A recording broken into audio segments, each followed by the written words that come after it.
All right, today we're going to dig into a really fascinating argument about how we search for answers. We're going to see how a question you might throw at a theologian is, believe it or not, surprisingly similar to one you might ask a physicist. And what that similarity tells us? Well, it reveals a lot about what we expect from the universe itself. So let's just start with a really big question, okay? It's right at the heart of what we're looking at today. Does the universe, or, whatever might be behind it, does it owe us an explanation? For anything, for why things are the way they are. This question right here sets the stage perfectly for the intellectual puzzle we're about to unpack. The source text we're diving into makes a really interesting move. It takes two very different kinds of questions. One aims at God, the other aimed at physics, and it just puts them side by side. And in doing that, it tries to make a powerful point about what we think we're entitled to when it comes to getting answers. And that brings us to our first section. A tale of two questions. This is where the author really sets up their core argument. They're trying to highlight what they see as a kind of double standard in how we demand explanations for the world around us. So let's see what they mean. Okay, a quick heads up here. The author of the source material uses some pretty specific labels to frame the two sides of this argument. We're talking about terms like old Earth extremists and secularist extremists. Now, these are taken directly from the source text, so we're just using them to show you how the author identifies the groups asking these big questions. And here they are, the two questions at the very center of it all.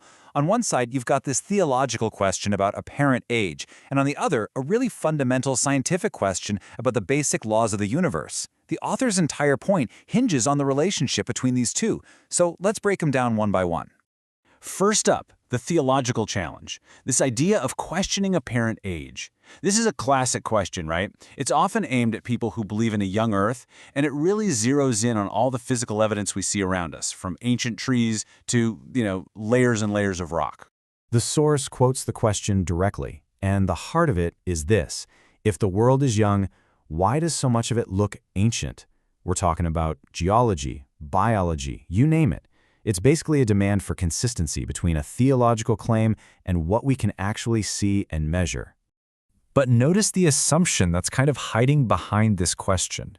It presumes that a creator is somehow obligated to act in a way that makes perfect, linear sense to us.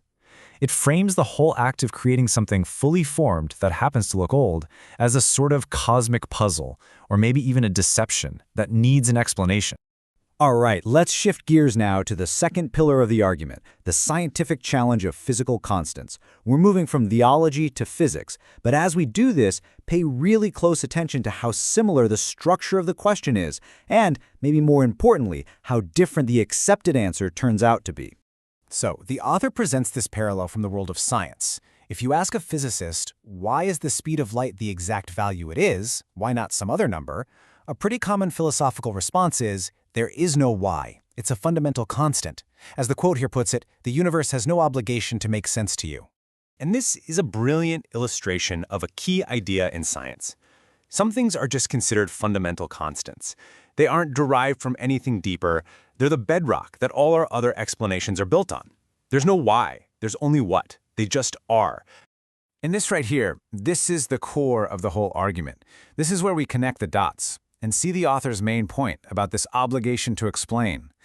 They take the logic we just heard from the world of physics and, very cleverly, apply it right back to that first theological question. Which brings us to the crucial question, doesn't it? If we can accept that the physical universe isn't obligated to explain its most fundamental rules to us, then who or what is? And boom! This slide just lays it all out, doesn't it? It's the author's whole parallel, in the clearest possible terms. I mean, look at the table. If the universe has zero obligation to make sense to us, well, the author argues the exact same logic applies to a creator. For both, the answer is none. It's a straight-up one-to-one comparison. So here's the bottom line.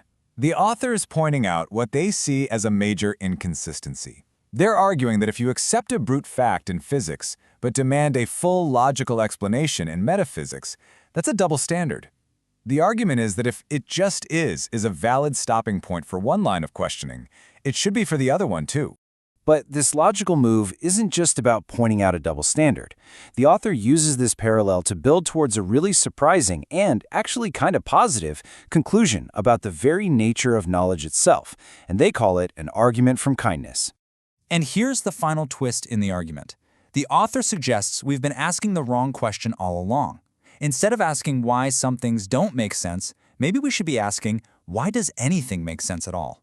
The conclusion they offer is that our ability to understand the world isn't something we're entitled to, but is instead framed as a divine gift, an act of kindness. To put it another way, this whole perspective just reframes human knowledge. It's not the universe's job to be understandable to us. Instead, every single law we discover, every pattern we recognize, that's a generous exception to a fundamental rule of non-explanation. It's a gift, not a guarantee. And that is the really provocative idea we want to leave you with. See, the point of this whole argument isn't to get us to stop asking questions. Not at all. It's about changing how we ask them. If understanding isn't something we're owed, but something we're given, like a gift, how does that change our whole search for answers? It's definitely something to chew on. Thanks for digging into this with us.